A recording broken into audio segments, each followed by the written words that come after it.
it's a powerful group. If they get the task and they get the time and they get the money that they need to carry out the project, they can put good recommendations.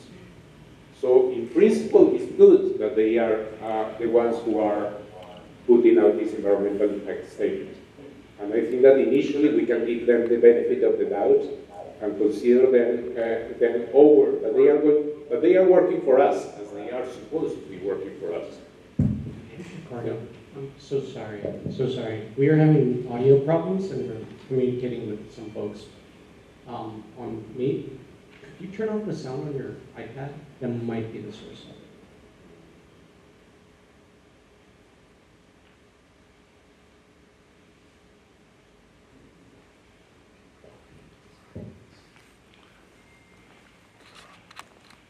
So in principle, it's very good that they are the ones who are reviewing this. Of course, I mean, it depends, as always, it depends on who is in charge of it. And we'll see. That's what we can do when we do the review of the draft statement. Now, who has told them to do this?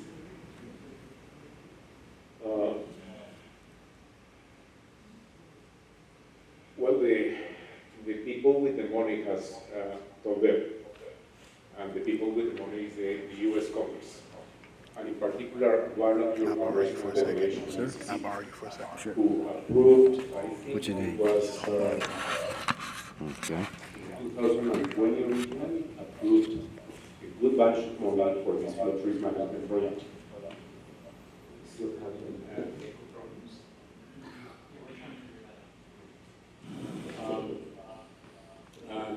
And so they are working for you via the U.S. Congress, and so that's why they call it the short name that they are using for it is Earl River FRS, Flood Risk Management Draft Environmental Impact Statement. So that is what we are getting ready for. That's what we are ready for.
Sorry for these technical difficulties.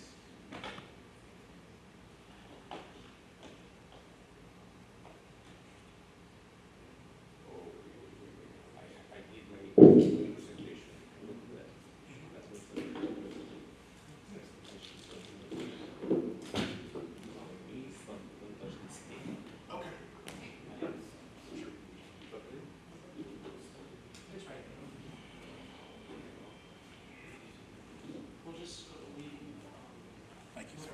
No problem. Okay.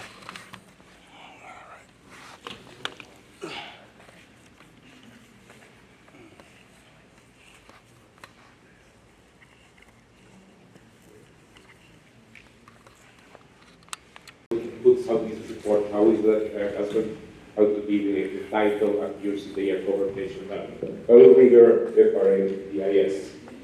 Okay, so still, let's see what is that about. So what do they mean by Perl Rigger? So this is a flood risk management project that is going to look into things that can be done in the Rankin and Hinds County. So it's not only for Jackson, it's not only for the three communities, it's for the whole Jackson and Rankin counties. And it's going, I mean, because it's Pearl River, because it's flooding that is caused at least in part by Pearl River, it's going to affect the river. So because it affects the river is not just the little line there going through the center of the stream, that shaded area. That shaded area is the watershed of the Pearl River. The watershed is where the rain falls and that rain ends up in the Pearl River.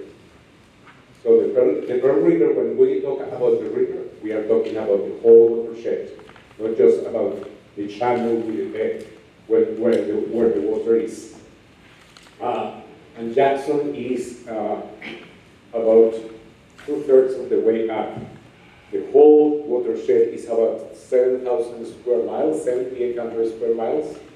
At Jackson, this part of the watershed, the one that is upstream from Jackson, is about 3,100 square miles. It's a big area. And when you have a good tropical storm raining here, it can bring a lot of water. You know about it. You know about it.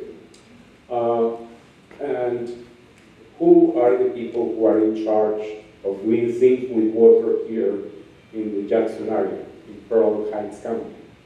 Well, there's the Pearl River Valley Water Supply District. They are the ones who are in charge of the Rose Barnett Reservoir. There's the Rankin Hinds Pearl River Flood and Drainage Control District.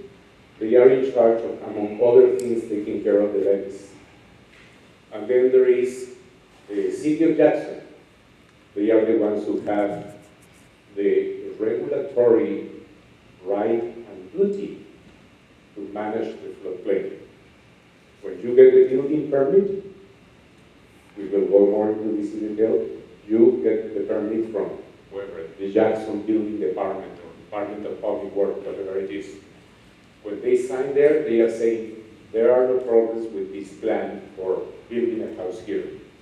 That means that they have looked, among other things, whether that house complies with the floodplain regulations. We are going to more about this. So in the City of Jackson, I am pretty sure that it's the City of Jackson that signs those permits. In other places, it might be Rankin County, in Hinds County, it might be in the City of Lockwood, or might be Hinds County itself, etc. Okay.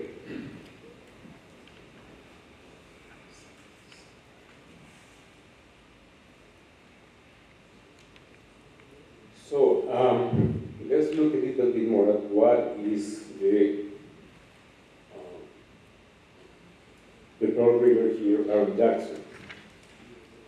You know, in 1961, 62, there were some big floods, and they decided to build the Rose Barnett Reservoir. I have learned just a moment ago that it was built not only for water drinking water supply and entertainment, but also for flood control. If that can be substantiated with a document that says so, and they use federal money to build that reservoir, you can enforce in court that the reservoir has to be used for flood control. So, when I am, everything that I say here, I am trying to make sure that there are regulatory documents that back what I say. I am not presenting here my opinion, or I will say it's my opinion.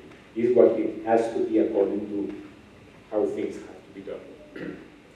So, then in 1979, you have the flood of record, the highest flood that you have had here in the last 130 years that there has been record keeping. And that, the floods, we refer to them according to the probability that there is that the flood of that height happens. So when it says, for example, that the floods that are in the FEMA maps have a 1% chance of occurring in a single year.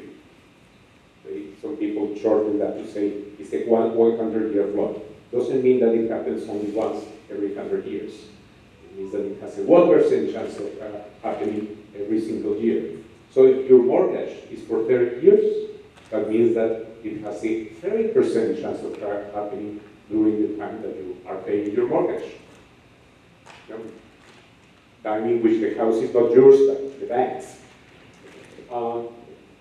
So because of that flood, the Army Corps of Engineers and the Ranking Hines Flood and Control District, they put together a project to build levees. Levees is another word to use for a amount of dirt that is built very carefully so that it can hold water behind it, so that on the other side is dry. So that is what this line here is. You are familiar with it, and you are somewhere here in the north of the Jackson levee. Now, it is well known among people who work on flood management that there are two kinds of levees. There are the levees which have not failed yet, and there are the levees who have already failed. I think that you know that which kind yours belongs to, because yours has already failed in 1970. What is it now? 1979. The Jackson levee, for example, was flanked. Water started to filter through here, and all this area was flooded. So that's good that you know that, because then you know that yes, they protect you, and they don't save you. It doesn't mean that it's not going to flood. So, but this was built, I don't know, maybe it was finished in 1978, something like that. And levees have, apart from that problem that they fail, they have other two significant problems. One of them is that they build the wall, and regular people, not me because I have been in this for a long time, but my mother, she thinks, oh, there's a levee.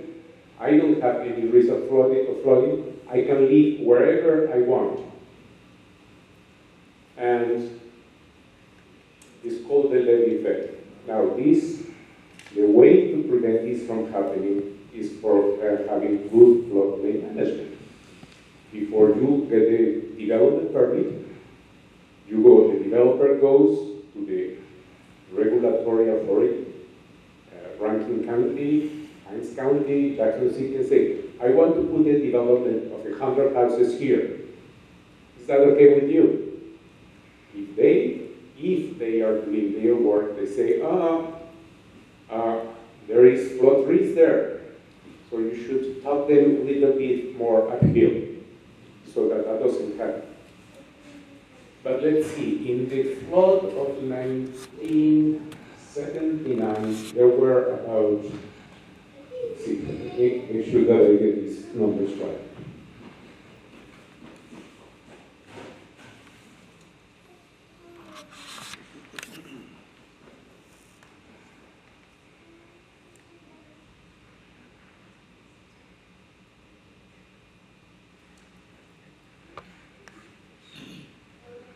Is there a way that we can reduce the See, light? yes. So we can see that better? There are creeks, streams that, see?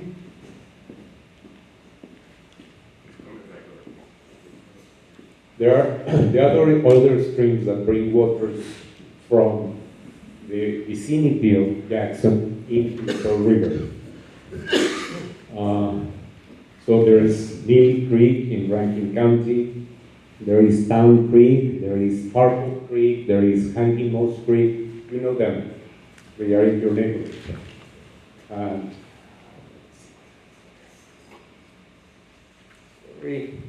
restart this.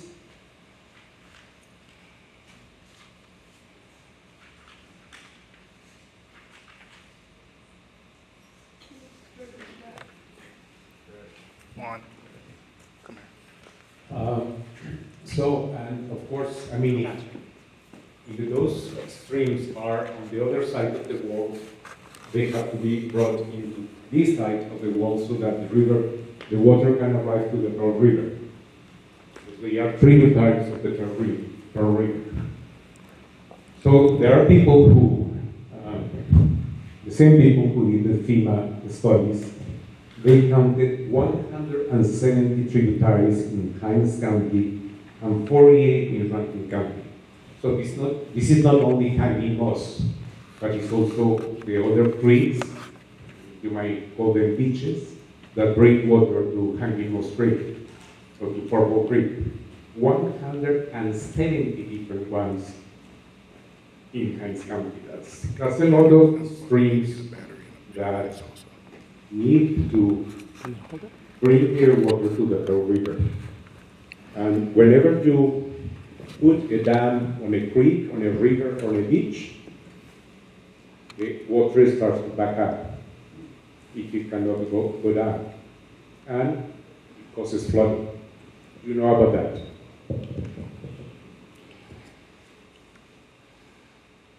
So, FEMA has put together these flood risk, flood hazard maps. So this is one rendition of them. This is their official online rendition. And you can see there several colors. The darker color is the 1% chance of occurrence in every single year, the 100-year floodplain. The lighter color is the 500-year floodplain. So the chance is only 0.2% per year. And you see this lighter color behind the levees. That means that there is flood risk there, but there is a level. So there is some level of protection. But they are saying, hey, don't forget that there's still risk. If the levee gets overtowed, if it gets flanked, whatever, there's still risk. So you have to manage that area knowing that there's still risk.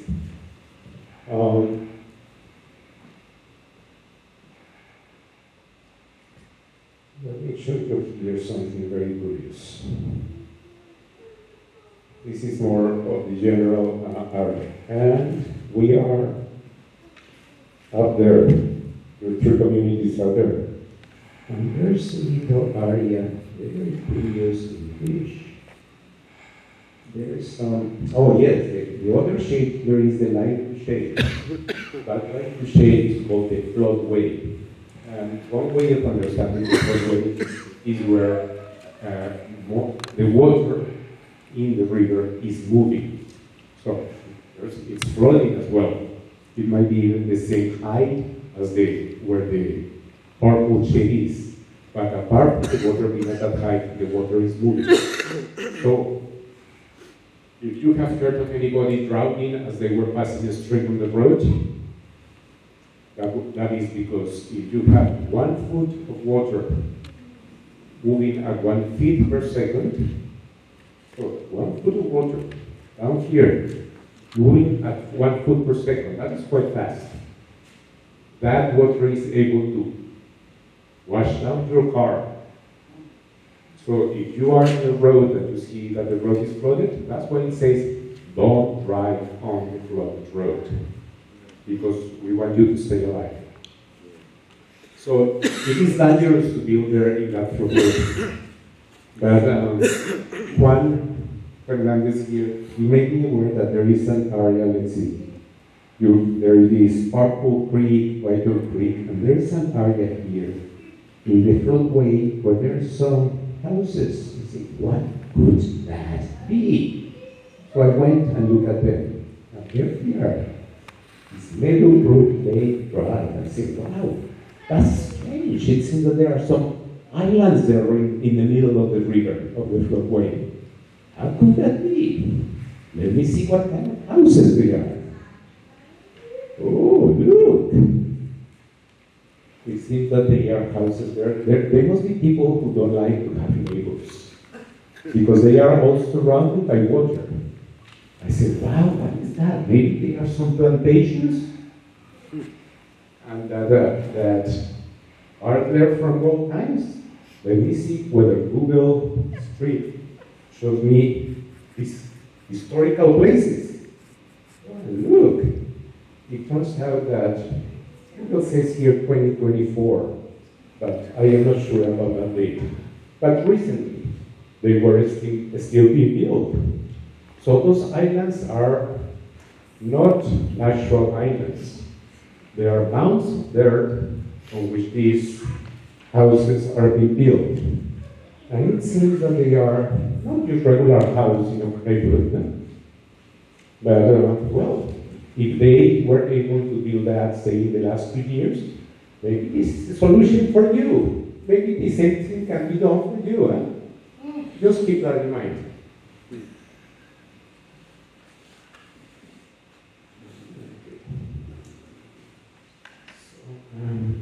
So what kind of houses are those? Yeah, where's this? Go back to that again. Oh, I don't know. I only know about them what I have told you. Yes, We are Hey, on that was me. Meadowbrook Lake Drive. Just at the end of Meadowbrook Road. That's what he just said. Meadowbrook Yeah. Road. If you go to the Meadowbrook Road, Lee Road, that's the street I was trying to figure out the other day, but I kept saying it again with him. No. Okay. Is that going east?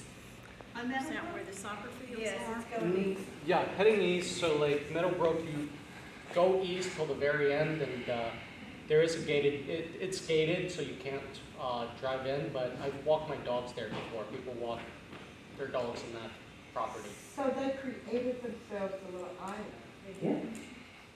Yeah, it was, there's articles in the Clear and Ledger from the late 90s where the city did try to, I don't know what the word is, fine the contractors who built that there. And the contractors did not follow up on that, and the city, in the Clear and Ledger, I mean, I could find the article, it says, well, I guess it's not illegal because we're not acting on it. So, yes, that's, yes. Well, more could be found about that, as evidently these people look at the flood maps and they knew that this was in the floodway, where it is you cannot build anything in the floodway unless you can prove that you are not modifying you are not increasing the flood risk for other people. And so when people build on the floodway, it's called they build on field. They bring a lot of dirt, they make a mountain of dirt, and they build on top of the mountain. That's what they have done here. Because it's impeding the flow of water. Yeah. It could impede. Or redirect. Or maybe does not impede. But certainly, I mean, bringing that much dirt is expensive. Those are, I don't know, I'm going to say for each one of those houses, 100 truckloads of dirt. 100 truckloads of dirt will cost you about the same as your house. And you don't have still one stick on top of the ground. It's just the dirt. So just don't know, you could have to assume, given the development, that this is a community of affluence. Yeah, look, I mean, certainly everybody has a good swimming pool there, and they have a circular driveway. I mean, my house is much different from this, and I think that most of yours are as well. I can also say that if any of these houses use any federal loan to be built, as are yours and mine, I mean, my mortgage is given to me by the bank, that mortgage is insured by the federal government, so I need to comply with federal regulations. If I am building here, I cannot build until I prove that I am not increasing the flood risk around, and of course, if I do not raise my house enough so that it is not at flood risk. So if that house that we saw in the photograph there, the next photograph, if this house was built in the last 2 years, 3 years, whatever, this house, the people building it knew that it had to be on field. If they got a permit from the city of Jackson, whoever signed that permit, they knew, oh, okay, they have received above the flood level. So certainly that same person could have known that the houses in your neighborhood who burned and have been rebuilt, they should have known, they also know, this is telling me, that that house that was rebuilt is at flood risk, and therefore, before signing that building permit, they could have said, hey, this is in the flood risk area. You should raise that house a little bit more to get it out of the water. Just think about that. How come that they said that yes to these houses, and they didn't say that for one of the houses in your neighborhood? I am not talking when the oldest houses in the neighborhood were built. I'm talking about houses that were rebuilt exactly as they were before in the last 2, 3, 4 years.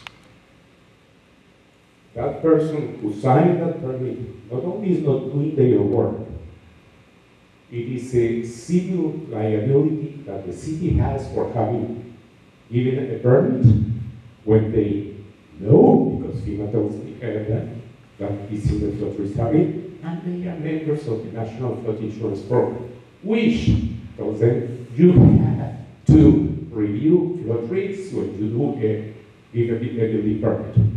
So somebody is not only not doing their work, there is gross negligence in the performance of their work. That person who signs that permit. Just think about that. That's a fact. It's not my opinion.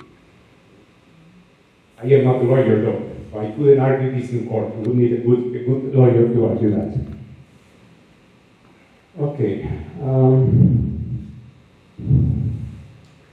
So, given that we know that there is flood hazard in all of these areas, what can we do to protect ourselves from flood hazard? Well, I am having here the gold medal, the silver medal, and the bronze medal of protection. And the gold medal goes to stay away from the risk. If you want to not have any risk of having a crash in your car, don't drive. Then you are never going to get into an accident. But it is your case, a case that we need to live somewhere, and so if we cannot stay away, so staying away would be, for example, build there, get a house there, or here, or here, or there, where there is no flood risk, flood hazard.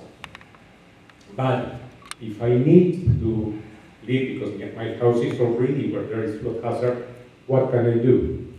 Okay, yes, I could build or put my house behind a levee. But I have already told you some of the problems with levees. No? That they get overtopped, that if permitting authorities are not good. They don't tell me that, hey, there's still risk here, what about elevating your house some? So I am going to give that the bronze medal, and I am going to give the silver medal to what is called mitigation.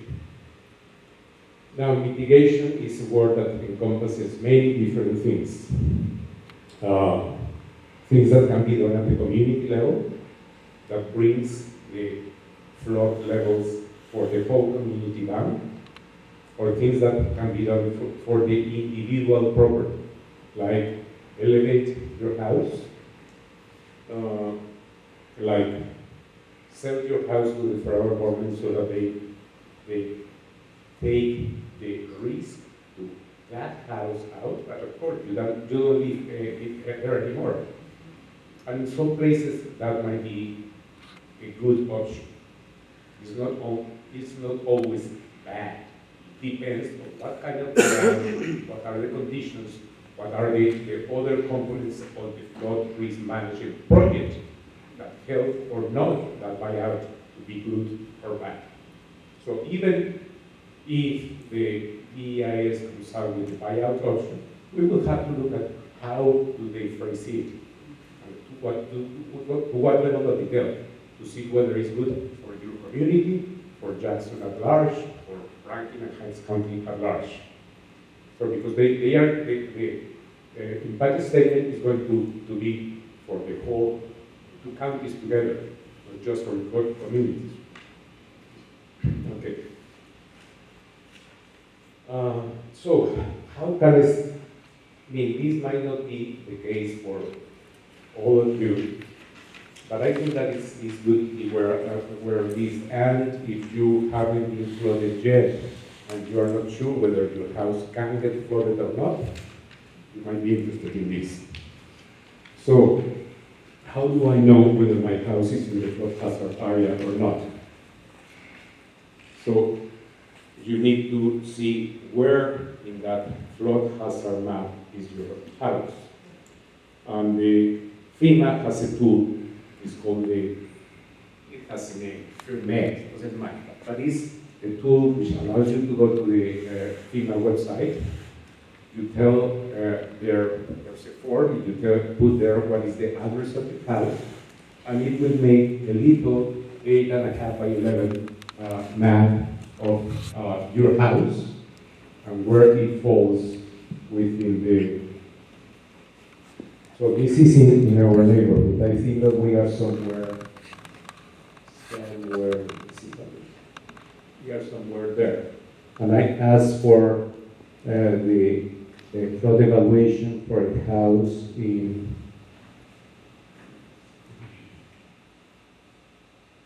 226 Southbrook Drive. So that house there. So and that one is right in the blue shade of the flood risk area. So it says that it is in the 1% flood risk area.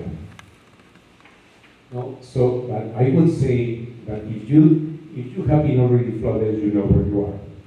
But I think that there's another thing here in this map that is useful. You see these lines here, say that line, and it has some numbers in feet there. So that is called the base flood elevation. It's the elevation of the water when a flood of 1% chance of occurring happens. So for houses that are near this this line here, that elevation is 283.38 feet of elevation. For those ones over here, it's 238.39 feet. So there's a difference of 0.01 feet between the water elevation here and the water elevation there. And if you know how to read the map, for this house, you would have to interpolate. So that with the flood maps, if you know how to read them, you can know what is the base flood elevation for your house. And now I'm going to tell you why that is relevant.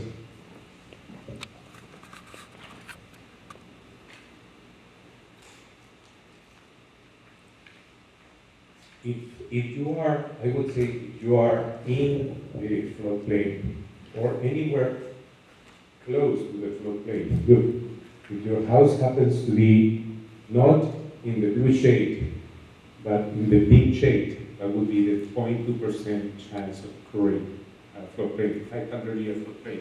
Or even a block. If my house were here, not in Westbrook White, but right here, a block away from that line, I would get myself. I would want to make sure that I am, whether I am in the floodplain or not. And the way to make sure about that is to find out what is the elevation of the first floor of your house. And I would like to get that in an official document so that I can present it to FEMA. Because if I can show him, look, my house, first floor elevation is above the base floor elevation, that helps you to reduce your flood insurance rate. And apart from that, it tells you where you are with respect to a bad flood. So, how do you put that in an official document? Well, there is a form, a federal form called an elevation certificate. I'm not sure how to take that. Oh, there it is, okay. So this is a federal form that gets signed by an engineer or a certified surveyor. It has information about where is your house. It has the signature from the engineer. And it has the information about what is the base flood elevation at the location of your house. So in this case, this is an example not for this neighborhood, for a different place, is 414 feet. And it has another section which is that building elevation information from surveyor. And in this case is 413.7. So the house is at 413.7 feet of elevation. The base flood elevation is 414. So it means that this house is 0.3 feet below the base flood elevation, meaning that if you get one of those bad floods that are 1% occurrence, you would have 4 inches of water in your house. And that is as good a number to know what we have to deal with as we can come up with current engineering practice and so on and so forth. If I live in any of your houses in your communities, I would get this elevation certificate. Now, I heard yesterday that as part of the review that the Army Corps of Engineers have been doing, they commissioned a survey of all of the first floor elevations for the houses in the community. So this wouldn't be elevation certificate, it wouldn't be the official form signed by the federal government, etc. But it might be, if that is so, and you could get your hands on that information, it would be a way for the community to know what is the elevation and what is the level of risk of all of the structures in the community. So just one possibility. Okay. So let me hear this. Let's make this clear. It's right there. Everyone really understands what was just shared.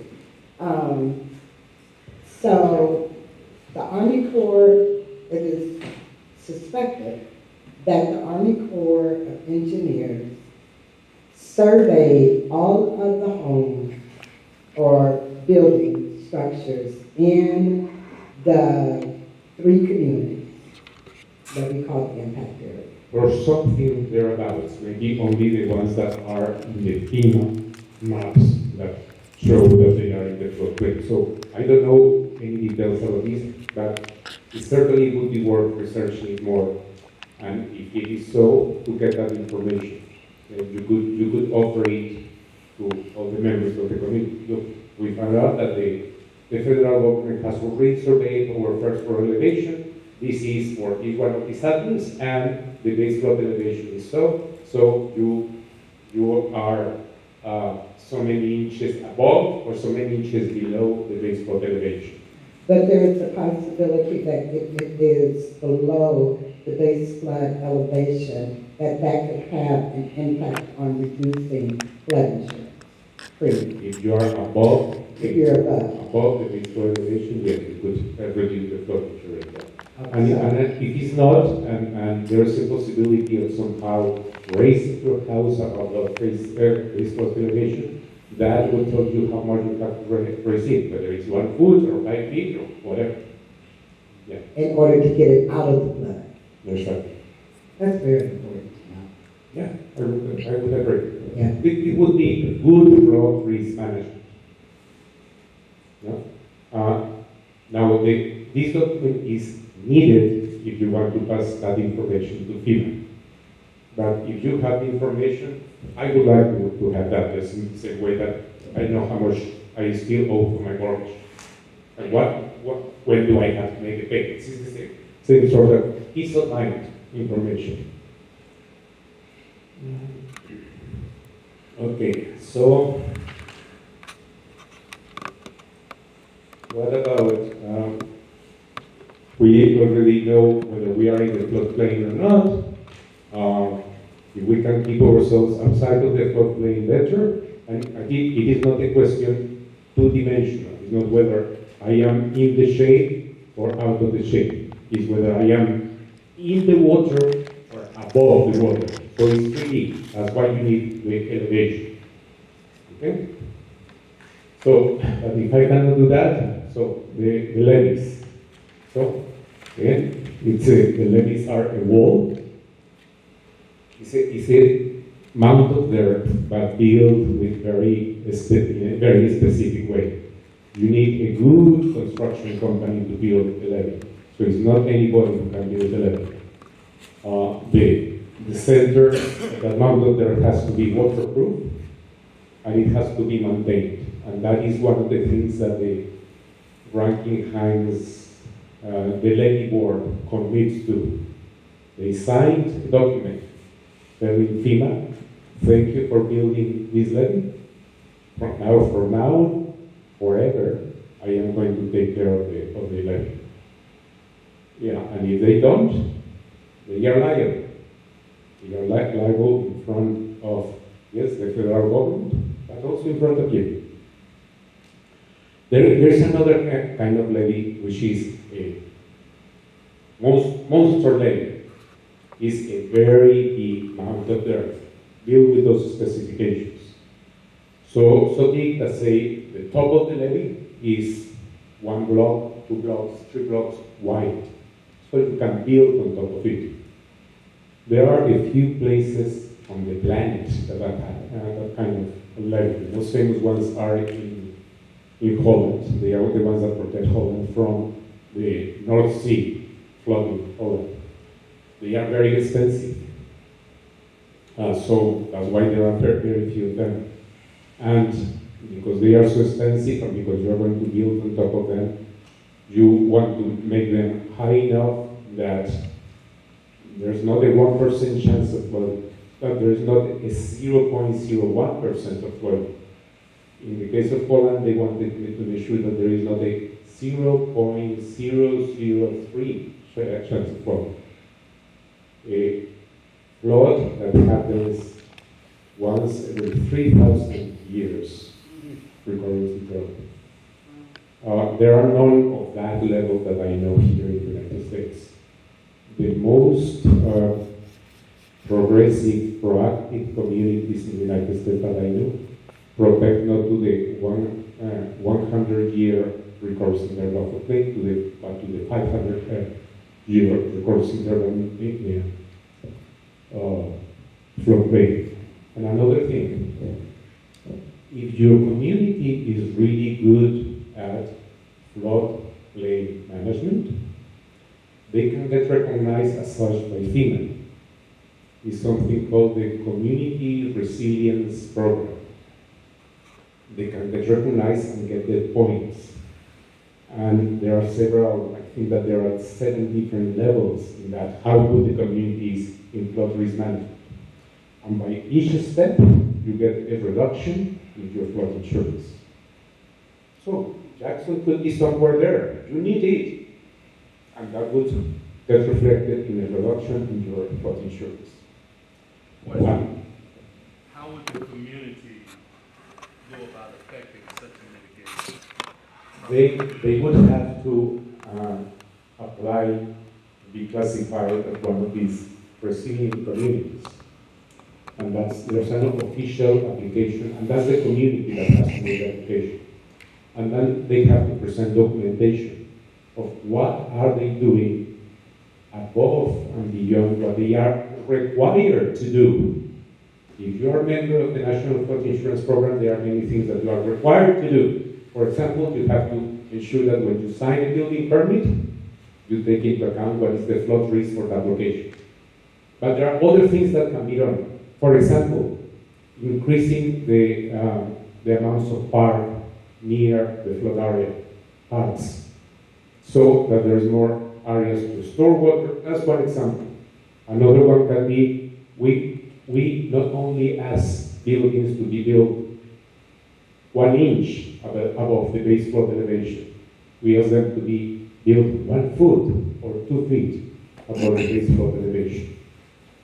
And that has to be approved in regulation and legislation and that sort of thing. So that's what we have done in New York. In New York, we meaning floodplain managers, we lobbied the legislature very hard for something like 7 years to convince them you should say change your building zoning regulations so that any new house that is in the flood hazard area has to be built 2 feet above the base flood elevation. And we get points for that. And reduction. So it's the community applying for it, showing that they are doing everything that needs to be done and more. And the more that they do, the more reduction in your flood insurance you get. So if we as a community build a park, that's resilience. Oh, yes. But when you use the word community, are you referring to the city or just our community as we gathered here today? So these Very good point, yes. So these 3 groups that we represent today, what can we do, like get this park, but what else can we do in our own community to make us resilient so that we would be recognized? Okay, that's an important distinction. You all can do things to be more resilient as individuals, as individual property owners, and as a community. But you are not your own regulatory authority. If you want to do things to increase resilience so that it has effect on flood insurance rates, it has to be the level of local government that has authority for zoning and building. So in your case, the city of Jackson. So what can do the community? You can lobby for it. You can ask for it. Jackson, I want you to be an excellent city in floodplain management. So all of them are efforts. And the effort to bring Jackson from where it is to where it should be is big. But I admire you for being here and going for it.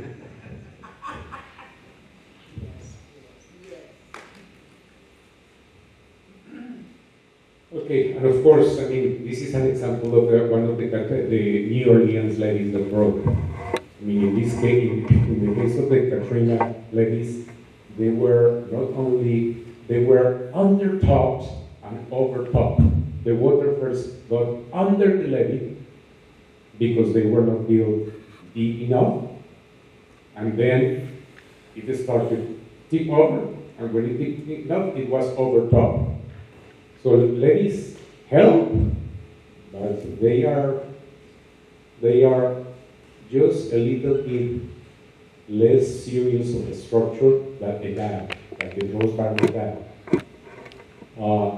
If they fail, it's catastrophic because you have a lot of things and people on the other side that they are protecting.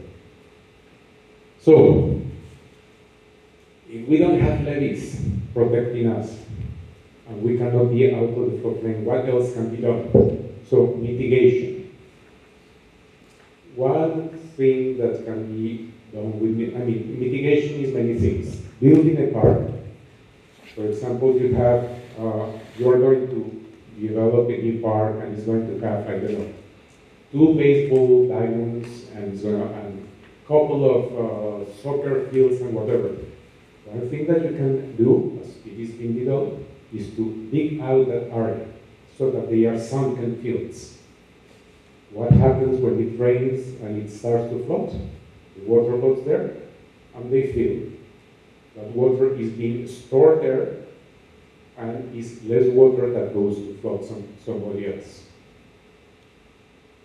So in that way, say, if everybody in the 3 communities gets what out and now it is an empty place, okay, the houses are not at risk because the houses do not exist anymore. You are not getting flooded because you don't live there anymore. But for surrounding communities, whether they help or not depends on what gets done with that area. And if they leave the cement pads on which the houses are built and the streets and everything, there's not going to be much difference in the level of elevation or the flood elevations if they take out of the houses. So what kind of buyout is important? And that's one of the reasons why it's important. We're going to look at this more in a moment. One thing that an individual can do, and I encourage you to consider it, is to get out of the level at which things can be damaged in a flood as soon as you can. The most expensive, you might have your grandmother's sofa that you love and that is an antique and is worth a lot of money. But normally in the average house, the most important things that get damaged during the flood are the big appliances. So it's your furnace, your air conditioner, maybe your washing machine, your big appliances. So what you can do is to put them above the first floor elevation. So in this example, it shows a house with a basement, and the water heater is moved from the basement to flood-proofing. That can be done, but that applies mostly to commercial buildings, so I am not going to go much into them here. But if for your individual property, you can elevate it and fill or mount. So if you are going to be building a house in the community, you could do that. Elevating a house, say you have already the plans of what the house that you want to build. And you want to elevate that same house, build it right on the ground, but say 2-3 feet above the ground. I don't know how construction prices and that will here, but usually it's less than 10% additional cost. Frequently something like 5%. So if building your house from the ground up is going to cost you $150,000, probably you can elevate it a couple of feet from the ground with an additional $10,000-$20,000. But So, that's with knowledge of the flood level, right? Exactly. And that's a new build. And that's a new build. So if your house gets caught in a fire and the fire insurance pays and you decide, I'm going to build right here because I want to stay here. Build it a few feet higher up and you'll be protecting your house not only from fire but also from flood. And again, how come that there are several houses in this community that were rebuilt in the last few years and they were not put above the ground level? I would bring that, and well, I would be very mad if that was the case with my house. Certainly, the other houses that we saw before are proof that Jackson City Building Department knows where there is flood risk and what can be done to eliminate that risk. That could have been done here. I'm bringing the dirt to build one of your houses on top of them. That's a question of one of those big trucks of dirt on one. That's not that much. It's $1,000. I don't know if Jackson City planning, I don't even know if they know it. That's what I was gonna say too. Right, I mean, truthfully, I think we need to do an analysis. Ignorance of what you should do is no excuse not to do it.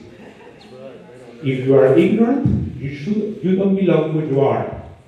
If you don't know that this sign means that you cannot go in that direction on the highway, you shouldn't have a driver's license.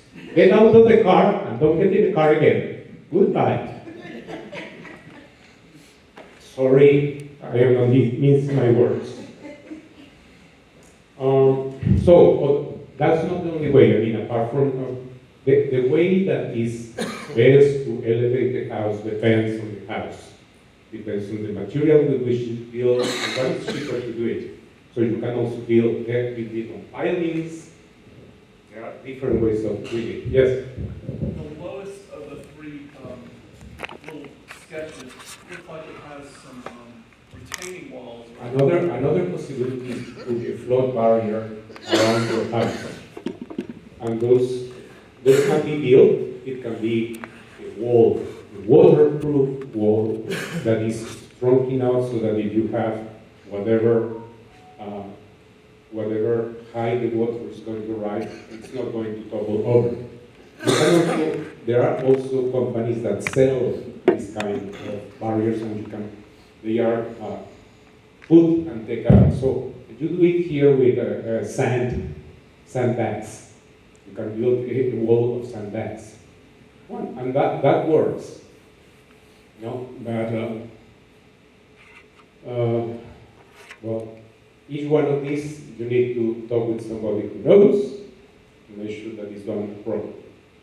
So whether in your case, if one of these flood walls or one of these temporary flood walls would be appropriate or not, it depends. You would need to talk with a professional who knows about these things. There's a restaurant down along a tidal pass in Louisiana called Middenburg. It's past Manchac, and the water goes up and down there, and they have some bolt-in-place sectional flood walls that they bolt into a parking lot and get ready for the high water, and they unbolt them, and the people can come back to the restaurant. But that's a commercial operation. Yeah, in the case of commercial buildings, you can make sure that the walls of the building are waterproof.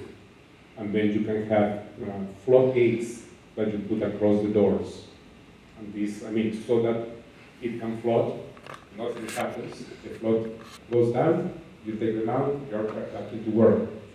For certain properties, even you can do wet footproof. You can have an area on the first floor where you do something that can get wet. So the walls are flood resistant, but say you allow some things to get wet and nothing happens. So, but that's more the case for commercial properties rather than residential. All right, quick question. Earlier you said that elevating homes, you can then send something to FEMA and have your insurance lowered. Is that correct? Yeah. Do the options presented here, do they also, can they lower your insurance rates? Yes. Flood insurance? Yeah, if you elevate your house, that would lower your insurance rate. Another thing about the insurance rate. But Yes.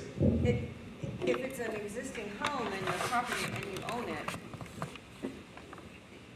those cost savings can very well be offset by the fact that you've got to then make the house accessible for an elderly person who may be living there, because you've raised the house. Yeah. So now you got to build a wheelchair ramp or put in a lift or Yeah. whatever. Yeah. And that would be my biggest concern with any of these homes back here, trying to mitigate that Yeah. and raise them up, is it's a lot of people, I think, who are elderly and have I'm sure there's plenty of people with disabilities and elderly back here, and they can't, who's gonna pay for that? Yeah, you have, again, it's not something that I can do. I am not a construction person. But it's something that construction people know how to do if they have experience. Let me show you a couple of examples. Let me popping up in my head around as you're explaining this. The city of Jackson is an entitlement, right?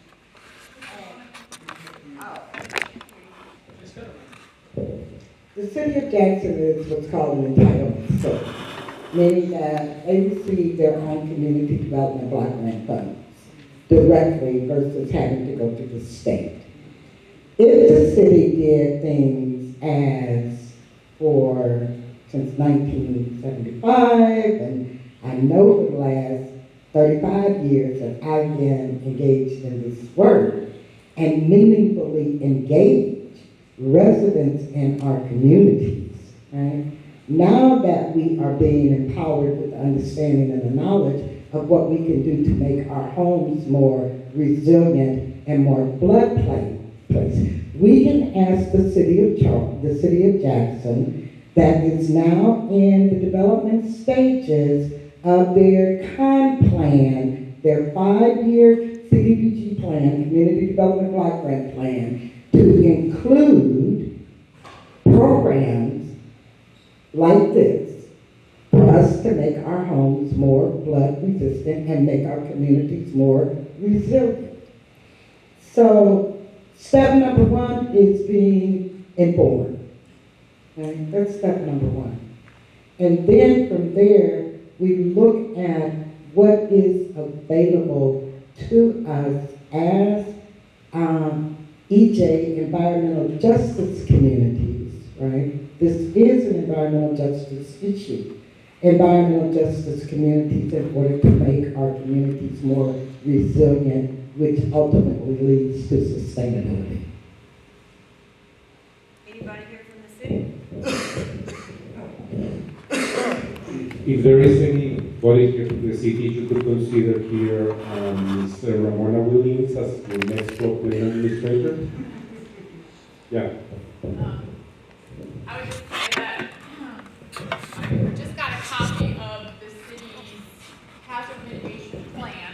I haven't cracked it open yet. It's like 200 pages, but that's something, Ms. Ramona, we should share with the community members, because obviously anything that the community at large wants to ask for needs to be in that plan.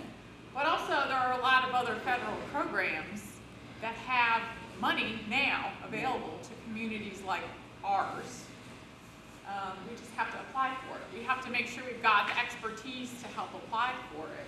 So all is not lost. This is just one step in the continuum, but it's getting educated and knowing what those options are, what the funding options are, where the money is, who can help get us that money, but we need to get that plan up and available to the community, as Ricardo was mentioning, that FERMET mapping, so that people can see where they are in this. And I would also venture to say that even if you're not on a flood map per se, even if you're not in a flood hazard zone, you can still get flood insurance.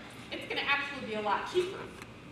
So I think that's really important for community members to understand, is if you may be in a flood zone, but if you have family or neighbors or someone who's a friend who's not in a flood zone, you can still buy flood insurance. It's going to be really cheap.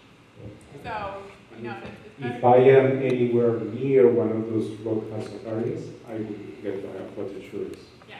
It's going to be much cheaper, and it's probably sure to do. I don't know, in New York, if we have a mortgage, we have to have a fire insurance. I don't know whether it's the same here. So, because if your house gets caught in a fire, you want to have that peace of mind that you're going to be able to rebuild. The same with flooding.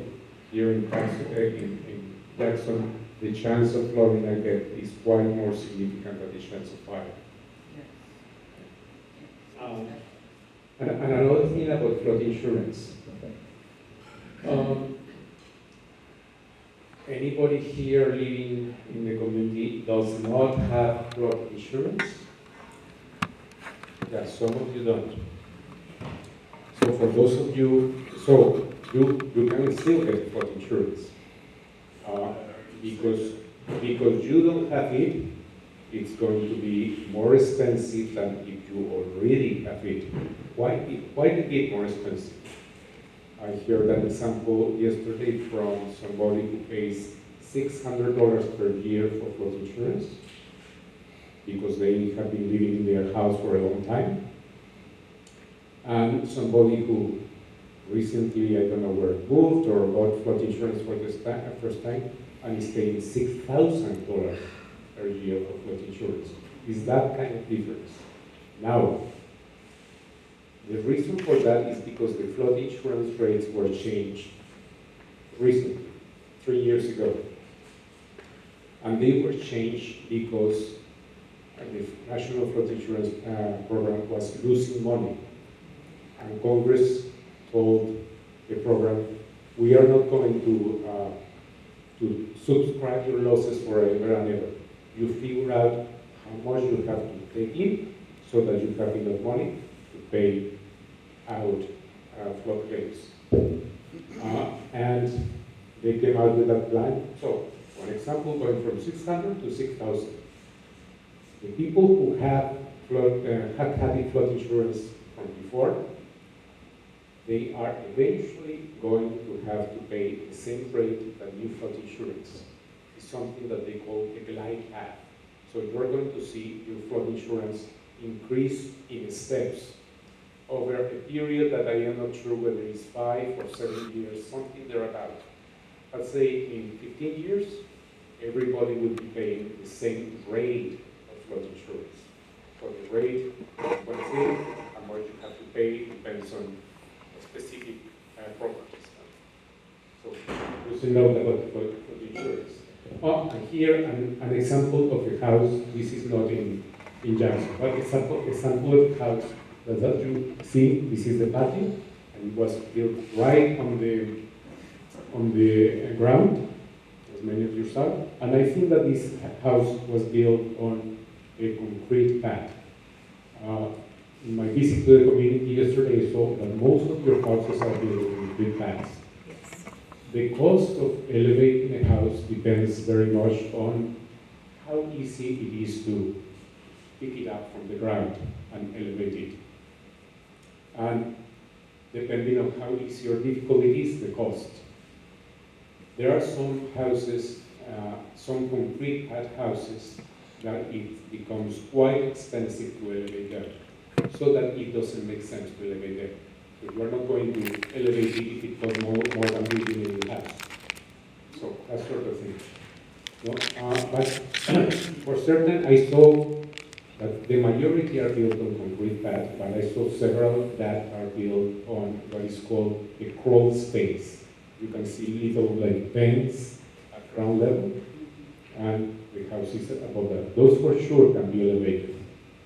And whether a house on a concrete pad can be elevated or not, you have to talk with an engineer who knows about these matters. Engineering and mitigation company. Basically, they would make a hole in your concrete pad somewhere and check it whether it's reinforced concrete. They have to determine whether the pad would be able to be elevated from the ground without breaking and still supporting the house. Because what they do is actually dig under the house, put a big steel bar under, or several, 1, 2, 3, and they lift those bars. And then they build a new foundation for the house under the house. So that's, you would need an house by house determination whether it can be done or not, and whether it would be justifiable in terms of cost or not. So, one of the options that the Corps has, I think it's A1. Which one is it? A1 is the elevation, yes.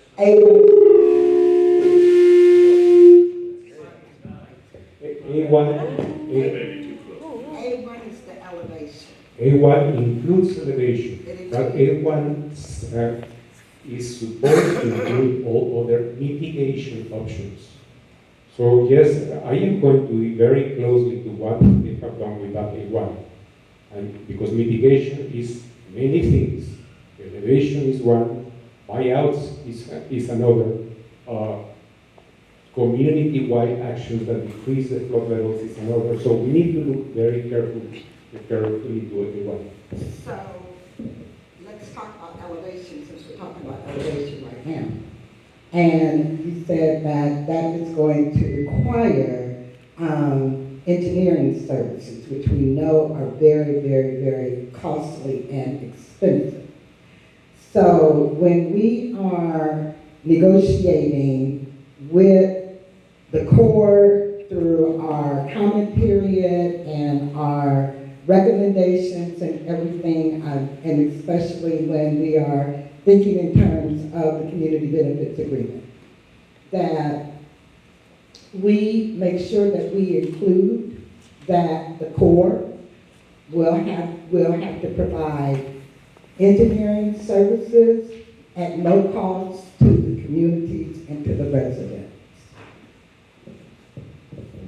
It doesn't have necessarily be the Corps. I mean, the Corps charges money for their services.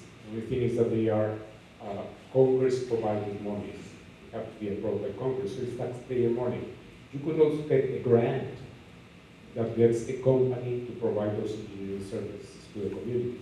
So yeah, they have to be paid somehow. Let's use some of that $208 million that has been allocated for those services in order to provide grants or whatever. Mr. Ron, homeowners will not be bearing the burden of the 100% cost of an elevation.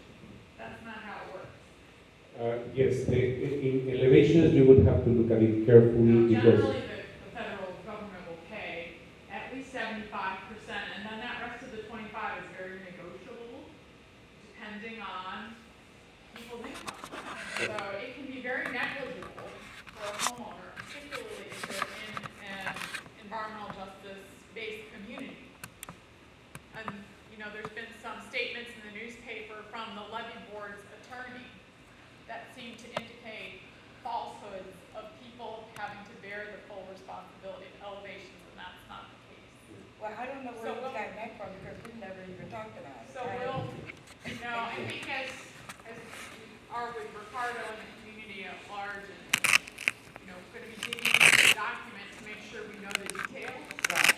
Because this is not, you know, it was a buyer beware. As a homeowner, you thought you were moving into a beautiful community, being part of a wonderful neighborhood, and guess what? You were handed a flood problem that you are now responsible for. So how can we get resources to the you know, to the neighborhoods so that they can get themselves out of harm's way, whatever that looks like. Yeah. But they should not bear the burden of that. is it in summary any of the options that can be implemented for flood risk management? The environmental defense statement is going to do a very brief overall view of that option. After that, we're going to get to dig into each one of the options that finally are considered as options, and both to develop a better cost of that option and funding options. So it's the first step of several steps that need to happen before something happens that decreases the risk. So you're basically saying the devil is in the details. We need to make sure we're paying attention to the details of what's spelled out in these documents. Yeah. That's The where devil you is come in the details, and the devil has long horns. So yeah. This is where you're so important to us. You're going to interpret those things for us. Is Yeah. that correct? And yes, I'm going to help you. And I am not the Army Corps of Engineers. I am one. Right, but you're I one am who an army of understands the one. wording and the verbiage Yeah. will help to communicate that to Yeah. us more effectively, right? Yeah. Okay, thank you. And there are many different ways to pay for things. Look, for example, another example of how the community can become more flood resistant. This is what I am lobbying in New York for right now. I have a meeting with one of the people, with the governor, to talk with him about that, and to talk with my congressional delegation. If when you buy a house, the vendor, the owner of the house, or the realtor who is selling your house, has to tell you whether you are in a flood risk zone or not. That helps you. That makes the community more flood resilient. And that can go towards decreasing your flood insurance rate. So you were saying buyer beware. Why? Why? If I am new to this community, I'm coming here and I don't know whether there are monsters in the backyard or not. I should be told by the seller. If you have been flooded 10 times, tell me. I might still decide to buy the property, but tell me what I'm buying. So maybe it would be good for us to have some communications with the Realtors Association to because I don't know if that's one of the questions in the state of Mississippi that has to be answered on the disclosure when you I can tell you it is buy a not. house, so I need to know, right? I can tell you that it is not, because realtors do not like to tell you things that make you think twice whether you want to buy the house or Right. not, or pay what they are asking for. So I'm also thinking that this may be something that we should raise from a fair housing perspective. Yeah. Well, one of the things that does have to happen is if flood insurance is required, then there has been some previous incidents or occasions of activity. The question is, when you get to be borderline to where the flood has happened before and where your house is, you're thinking at that time that you are in great shape if you are not required to buy the flood insurance. But you're still a part of that community. And what we're finding is the damage is yours too, because it's not just about you. It's about all of you. Right. And your neighbors are at risk, and that's a part of your problem too. So but most of the time, when flood insurance is required, there has been previous activity in the area. So the realtors they promote it from the point of view of you're not required to get the flood insurance. They don't talk about the things that we're talking about now, because that's a risk of maybe you won't buy. Right, right. So it's a spin that's put on it to sell it versus one that's put on to inform the buyer. And that's why it's so important that it becomes a part of the disclosure requirement. I can tell you that it is New York, from what I have been able to learn, has better regulations regarding flood risk management than Mississippi. And we are in the 5th year that we are advocating for that. It's called flood disclosure rule. Like we be glad. And I tell you, it's not easy because all change in regulations regarding construction and sale and buying of houses has a lot of interest around it. So I would recommend you that you go first for that. You first need to get the government that does flood risk management. Yeah? The mortgage company, when I bought my house 16 years ago in Heatherwood, White Oak Creek, of course, parts of Heatherwood flooded in 79 and I think again in 83. My home did not. No one told us we were in the flood zone until we bought the home. And it was the mortgage company, when we went to get the mortgage, that said, I don't know if they did a survey, if they looked it up on FEMA maps or what, but we were barely, we were in the light gray area or whatever they said. Nevertheless, we were required by the mortgage company to carry the FEMA flood insurance. But as soon as the mortgage was paid off, we were told we could drop that flood insurance if we so chose, because our home had never flooded.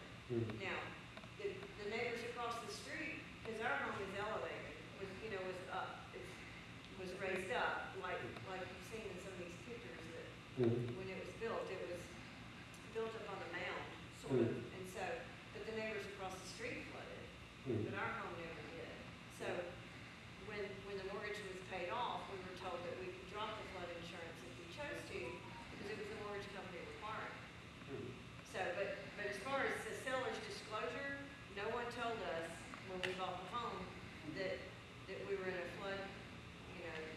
That's the prevalent situation, not only in Mississippi, but in the whole USA. So there's also looking at the federal level about the flood disclosure rule, but there's a lot of development and house realtor services that are opposed to that. Yes. One of the things that stand out in my mind when we talk about mitigation and elevation is if you have an isolated incident, let's just say a burnout and then a rebuild. If that neighbor decides to do the elevation, how does it impact the neighbors around them? The water doesn't get to them, but it still has to roll somewhere. So that individual decision impacts, we don't even know who it impacts because now that water is going a different route than when they surveyed that property to build initially.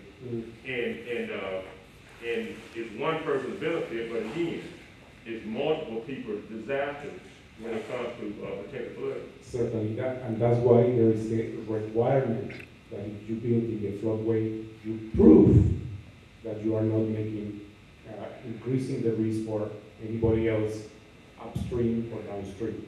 In the case of your communities, let's see, that's a good segue. So this house is built on the ground. You can see there. And look what was done with it. It was raised. Let's see, it's not easy to see it here, but you know, it looks nice. Before it was at the ground level, now there's 5 steps that you have to go in. So this is the same house that you just showed that was on Yeah. the ground? This is the house that was elevated. So it can look just as nice as it looked before. Okay. And here there are some steps. I think that this house also has a ramp along that side of the house so that you can get into the house without steps. So yes, important. So if there is federal money involved in the elevation, it has to be ADA compliant. So it's not an option, you have to. If you pay for it yourself, you do it whatever way you want. Could you zoom out so we can see both houses at the same time? Wow. Let me show you this one. It's another house that was elevated. And going to the last question here, you can see that these things here are flood vents. They are holes in the foundation wall that have to allow floodwaters to get in without letting the house collapse. This new foundation, it has to be flood resistant. This material has to be such that if it gets wet, it doesn't lose any of the structural strength. And because in a flood, the houses would be able to get under the house, you are not changing how much water is stored or not in that way. So in the case of your community, I mean, if we're talking about, I don't know, a football stadium, or yes, you need to look serious with that. But in the case of your houses, all of you elevating your houses and getting them out of the floodplain is not going to change the flood risk for people who are on the floor, on the ground. So elevation is a possibility. The most expensive elevations are for houses built on concrete slab, and not all concrete slabs can be elevated. So you would need to find out what is the case with the community. Well, we know it's all about on slab. Yes? In this community, I assure you 90% is on slab. Yeah, but you don't know whether it is reinforced concrete or just poured concrete. And that makes the difference. If it's poured concrete, you cannot elevate it. Or you can elevate it, but it's very expensive. Basically, you have to cut the house from the slab foundation, build a foundation, elevate it, build another foundation, and extend. So it's 50 to 80% more expensive to elevate a concrete slab than, say, a timber frame. Also, but it depends, and everything is a question of how much it costs versus what are other alternatives that have less cost. Before you move forward, could you go back to the picture where both, that one, I think it is, yes, no, yeah, yes, sir, thank you. Thank you. If you like to take rides to Seoul, go to Mandeville. Mandeville is on the northern shore of the Lake Porchete. I think that they had something like 500 houses there that were in the floodplain, and something like 80% of them have been elevated. So we are talking about several hundred houses.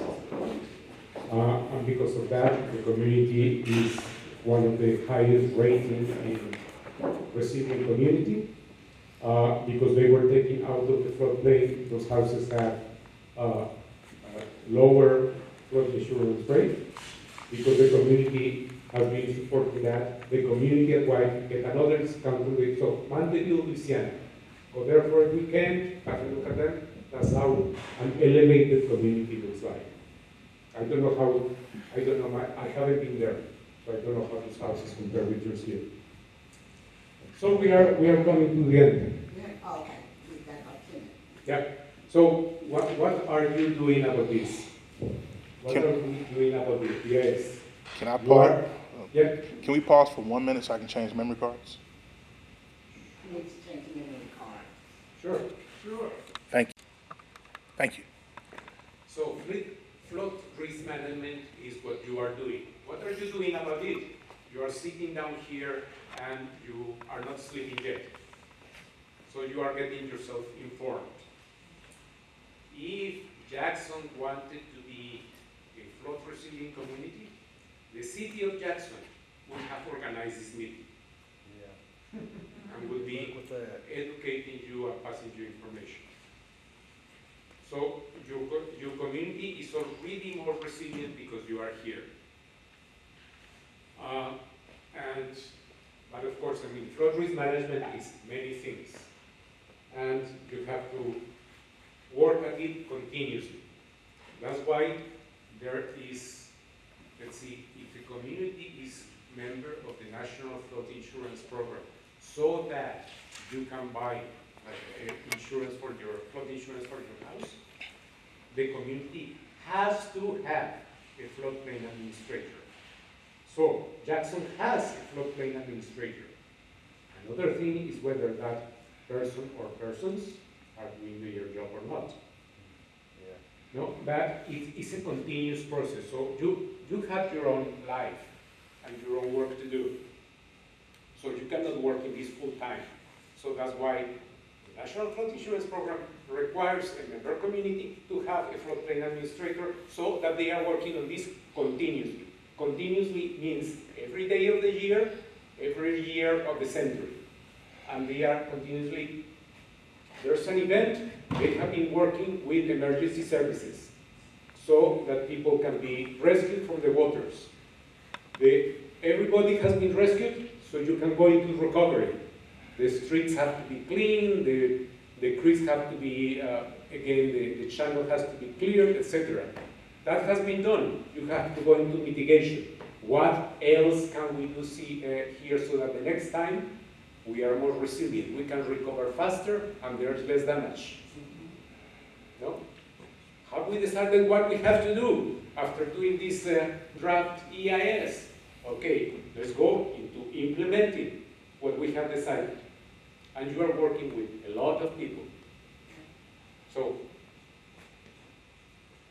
it is, well, you as a community, you have other things than flooding to work on, I'm sure. So, after the Pearl River FRMDIS comes, you will be in another cycle. You will be in the part of the cycle, in that mitigation part of the cycle.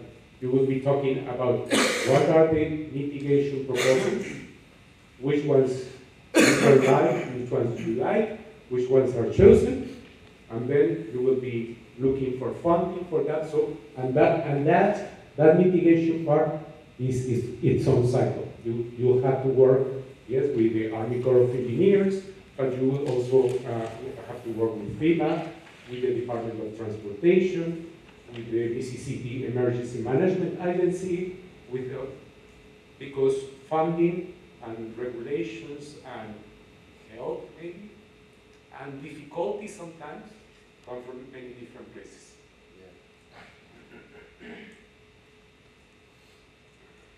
So yes, certainly with the Army Corps. I like number, so where it says develop, this is post the FRNDEIS, right? Number 3. Yeah. So community must be meaningfully engaged in developing the mitigation strategy. The community, I would say, should. Most communities are not meaningfully engaged. You are an unusual community already. So yes, certainly first with the Army Corps of Engineers that we respond and review the draft EIS, but then came many others of the known players. No? But the important thing is that you are engaged. So bravo for you, for being here, for having had the patience to hear, listen to me, for having asked questions. I love people who ask questions, so I love you. And you have more questions later on. You have my contact, either there on the screen or the coalition have provided to me. I am willing to try to respond to anything that you ask. Thank you very much.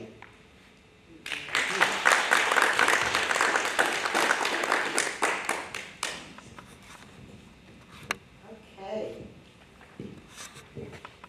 Ooh, I learned a lot. I hope you did as well. And he's going to be working with us, yes. So we're going to have a series of engagements, Zooms, make sure that we have everyone's email address and everything like that when we plan Zoom meetings. This is just the beginning of the process. We want to be geared up and ready to move. When the DEIS drops, we've got a technical folk who are going to be working on that part of it, but we're going to be working on what we have to do. Throughout that 45-day comment period, we've got a petition that we're going to get petition signatures. You know, some people are going to say, yes, we want to do this. Some people are going to say, no, they don't want to do that. When they say no, we keep it moving, right? We got to go. And so, yeah, thank you so much, Ricardo. This has just been very, very eye-opening and educating for me, and I'm sure for us as a community, and we're just so grateful and thankful that to our partners, CAES, for supporting us and providing us with you so that we can make whatever decisions community decide to make, they will make it based on the facts and being informed. And this was a class, really.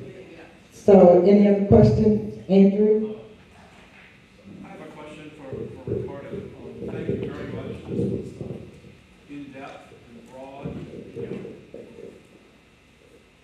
Thanks. This has been very good. I appreciate you coming. I would be one of the people that has to go into reading mode when the EIS comes out. I did that in 2018. We had 60 days, I believe, that got extended in 2018 because of the fumble that the levy board made in publication at the beginning. So we got some extension of time. But I'm just looking for your strategy in digging into the EIS and its appendices. It's going to have an engineering appendix, an economics appendix, an environmental appendix. Those are the ones that I dug into the most. But it's got a main body of work that's about 180 or 200 pages. So what would your strategy, you've done this before, I am imagining, just looking for tips on what other successful people do when they have to dig into these documents. how do you do it? Well,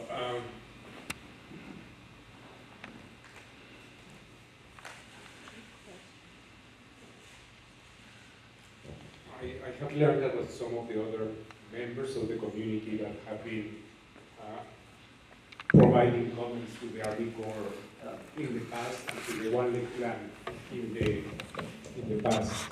So I know that the environmental community has provided very good comments, very good quality comments, and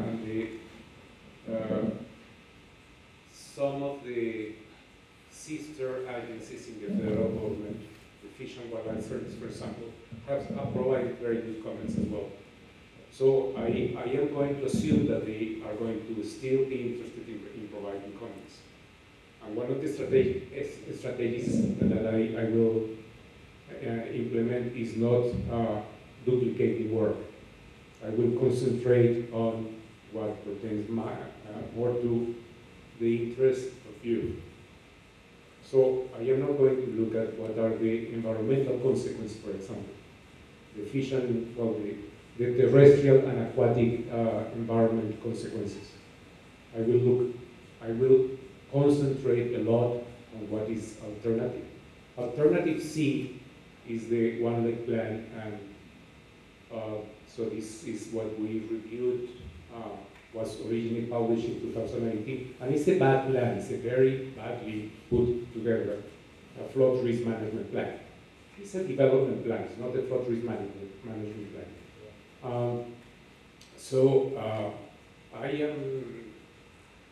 They are supposed to look at the alternative C options to improve them, and that. I am not going to put a lot of time into that, because in terms of flood risk management, I am going to evaluate it in terms of what are the flood risk management consequences of alternative C.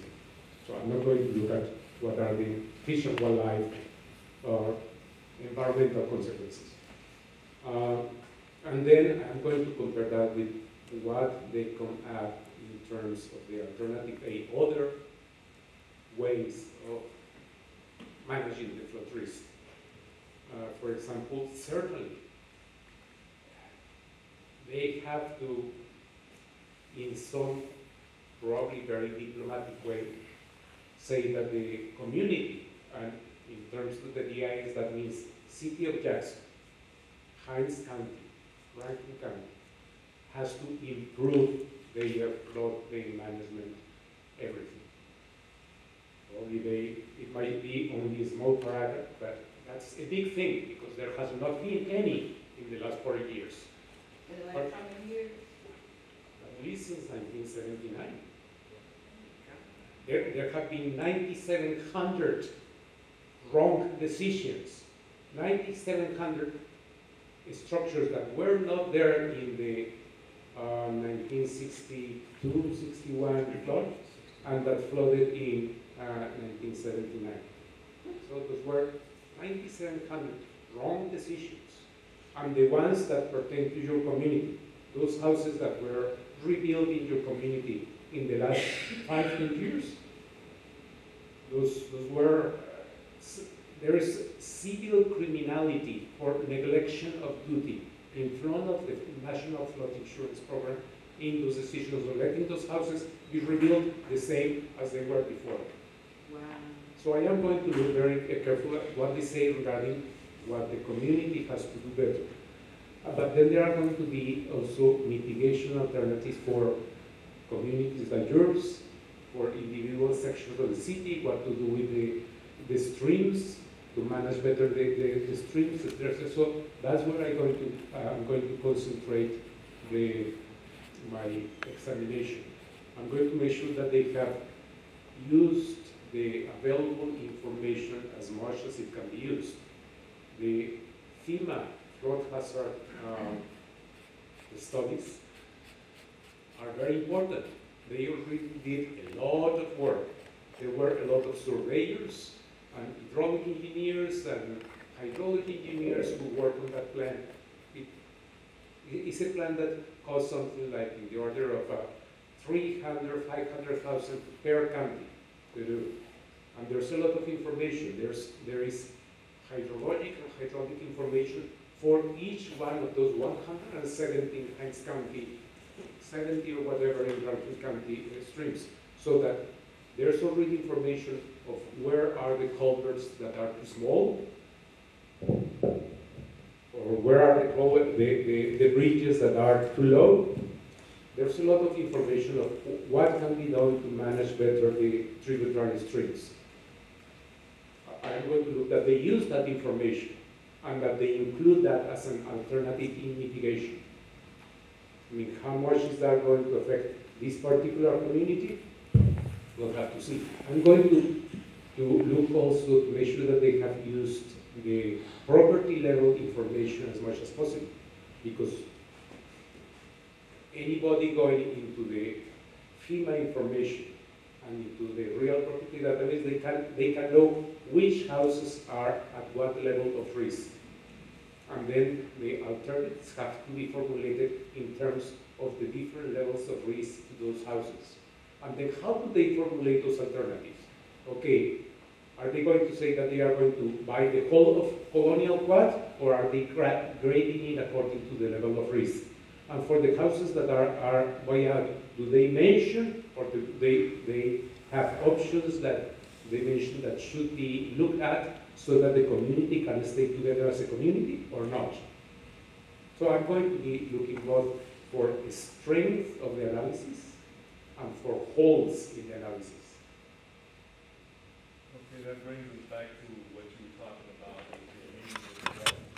So if we're going to affect our community, because we know we can't trust the city of Jackson to take care of the city of Jackson, does this mean we need to be working through our county supervisors to get him to cooperate with the city council, to get them to cooperate with the mayor, for where we're trying to get our vested interest some attention as far as the levels of communication in that community work as it pertains to the city of Jackson? That is your communication strategy, your advocacy strategy, your political strategy. So about that, you know a lot more than I do. Yeah, I mean, one thing that I do as individual and as member of the Association of the State Floodplain Managers is that I have a ongoing conversation with the governor's office, with the leader of the community that I am referring to, and with my congressional delegation. In what way? I have templates, email templates, in which I have all of them in the copied to list, and I transfer one of them to the to list. And I tell them, so talking about this issue of whatever it is, the flood disclosure rule, last time that I addressed you, blah, blah, blah, blah, blah, so that they know that there are people who are watching this. And I also include my state legislatures and my congressional delegation. And one thing that I have observed is that if you write to one congressperson and they see that you have copied the other congressperson, they are a lot more likely to respond to you than if you haven't copied that person or the person. If you write the governor, in my case, Governor Hochul now, and she sees that I have copied Congressperson Schultz, who is the Speaker of the House, oh, she responds the next day. So it's a political strategy. You have to see what works here in Mississippi, in Jackson, with your state delegation, your congressional delegation, and your ally, the environmentalists that you're working with.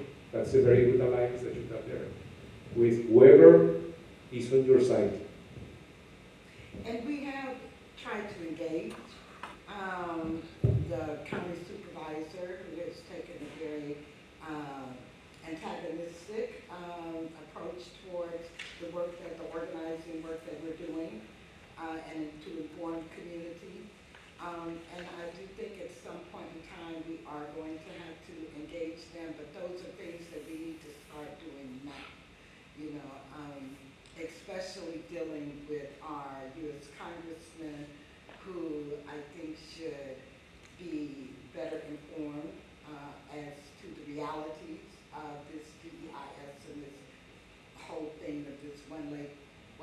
call it what it should be referred to as the Pearl River Flood Risk Management, DEIS, right?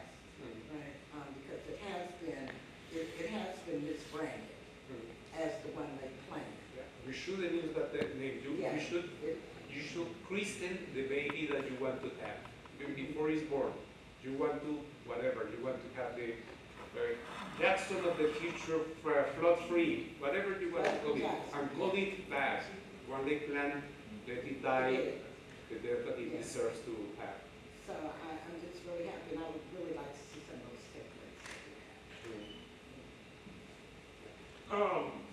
As I listen though, and it's best that we address it now, based on some of the things that you said earlier, I'm gonna go and use these terms as the terms we have used prior to now. The One Lake Plan could really present itself as the alternative to the cost that's associated with what it would take to elevate all of our homes. Based on what I'm hearing, for the most part, there's 90% slabs here.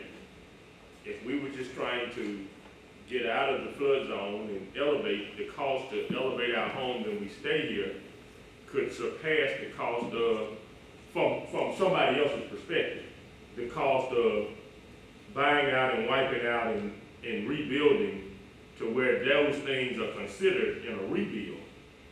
So don't we have to be careful that we don't give them ammunition to support what they're trying to do anyway? Like from the Audubon perspective, we know what's good for birds is good for people. And that says stay here and do what we need to do in order to make it better. But you know, as I listen, it is an alternative, but we wouldn't elevate one by one. We would have to try to unite and say all of us need to be elevated, or provide something that says there's another way to accomplish the same goal. Because, you know, even though that's a solution that you presented, it also is an obvious high-end cost based on how our homes are built and things of that nature. Yeah, but it depends. First, you have to find out whether it is a solution that applies to your houses or not. I would like to see in the DIS, the Army Corps of Engineers to have done some research on the typical slab, if there is such a thing as a typical slab here in your communities. I would like to see whether they opened one hole and look at one slab to see whether it's an opportunity or not. And I would like to see in the appendix with the economic cost, what is the cost that I apply to that, and to see that it's reasonable what they say. So, because that goes into whether it's a solution that can be considered or not. And then again, I mean, not all the houses are exposed to the same trees. And this project has been assigned by Congress, I don't know, it's $220, $280 million. 221 so far. 221 million. Yeah. So I mean, you cannot do everything that needs to be done with that money. So that money will be used for something, no? And that something has to have effects on flood risk management. You cannot use that money to build big houses with swimming pools that have no effect whatsoever in flooding. So there are going to be many things that could be done that there's not going to be money, this pot of money to do. So maybe only those houses that have been elevated would produce the most bang for the buck in terms of resource management could be elevated. Maybe some that cannot be elevated and get the worst flooding, maybe those are the best candidates for buyout. So in principle, I wouldn't eliminate any option that is shown to have benefits for individual property owners and for community. And remember, it's not only your 3 communities, the whole city of Jackson, the whole county, etc. So where can we invest $221 million so that we get the best return on investment. That's what a good plan is. Building a park is part of the flood risk management strategy. Getting people more aware of flood risk, that's a good flood risk management strategy. So that, the city received monies from FEMA for flood risk management. I would say that they have been spending it in going out and having a beer, I don't know. They have not been spending it in flood risk management. They should have been organizing this meeting. They should be here telling you, thank you for being here. Carter, you said that the city has received FEMA money. Is there, what's the Google, what can we research to look into that? Because they are members of the National Flood Insurance Program.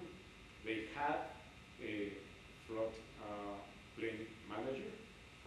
And because of that, they have to do certain level of reporting to FEMA, saying that we did this thing this year, we did of the 20 things that we have to do, this is what we did in number 1, number 2, number 3, number 4. I think what he's asking is where are those reports found? I think NEMA, I think any federal dollars for this issue's gotta flow through NEMA to come to the city. I think any federal dollars from FEMA has to flow through NEMA to come then to the city. And it's probably actually gonna go to Hines County as opposed to the city, because Hines County's got an emergency management office. So my guess would be anything like that, you can find on the NEMA's website. I can kind of search it a little bit and see if I can find something in their mitigation. And you will find it there because our neighborhood association president told us that she didn't want to tell us, but she told us because I think who was it? I don't know what she did, she's been here, but she was telling her that the funds that we could use to enhance our neighborhood, so to speak, and they already had this money, which they already do.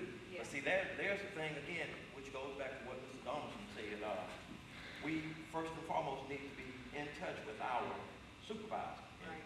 I got his number on my phone. Now, he'll call me by way of our neighborhood president when he wants something. But when we try to contact him, as Ms. Ramona said, it's something totally different. When Warren and we faced him at one of the 11 meetings over there, and he just acted as if he knew we were there, but he acted as if we were not there.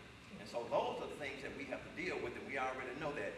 But when this DEIS is dropped, they're going to have to come to us, regardless. And when they come to us, as Carlos said, we're going to be ready for them. We're going to have the appropriate questions to ask them, and then we're going to ask it in the appropriate way. And I mean, the buck just stops right here, because when we were out there yesterday on that levee, and I'm looking at this water, where it is now, get some torrential rains today, next week, and here on out, we're going to be in trouble. I'm just going to put it to you that way. Now, with the elevation of these homes behind us and Canton Club, everything past the bridge that goes back to River Run, some of those homes back there are kind of sort of on a little allowed to pick and choose who they're going to represent. But now, with this email campaign, CCing the right people, now we get higher visibility. Yes. People who are higher than them. Exactly. And so that public shaming I was talking about, this is the kind of stuff I was talking And then about. there's some other organizing tools that we'll be using, including radio and media and everything. But the thing that we wanted to do at this point of our effort, right, is to engage community. And understand, the focus is not on the masses. It's on those who are willing. As they say, the willing workers. I grew up in the Church of God in Christ. Right? So YPWW, young people, willing workers, that was instilled in me from a child. So it's about the willing workers. All of those who are not willing, that's fine. Because see, it only takes one. Harriet Tubman was one. Fannie Lou Hamer was one. Okay? About 1 minute. So, who's gonna close us out in prayer? I'll be happy to. That gives me a chance to have some clarity on something before we close out. We have referenced the 45 days. Is there automatically a 45-day window after the DEIS is dropped to reply, or are we referring to the extension that we're going to ask for immediately after the DEIS is dropped? We know that it is statutorily a 45-day comment period, right? But we are going to request immediately an extension To that 45 days? to that 45 days, Okay, I understand what we're asking. immediately. Well, we're all gonna be going somewhere after we close out, so if y'all don't mind standing. Let us pray. Our God and our Father, we thank you for all your many blessings that you bestowed upon us. We thank you for the insight and the foresight to bring us together. We thank you for all those who have participated today in their presence and their being here. We're also praying, Father, that you would help us to increase in our numbers. The focus is not on the numbers, but at the same time, we do know that there's power in numbers. And the more people that participate, the more people that will be informed in the effort that we're trying to put forward for a great area that's bigger than our community, but includes our community. We thank you for knowing our needs even before we ask. So we ask for your hand in the plan. We ask for our leadership here to be invested and informed and intrigued by the things that we're trying to do for others more so than ourselves. We continue to say thank you to each of those who have come together to make our situation and our process better. Bless us in our efforts. Be with us as we go forward. Guide us and keep us and protect us. It's in the name of Jesus that we pray. Let us all say amen. Amen. Can we get a group picture? Oh, yes, please. Can y'all afterwards, Albert made sure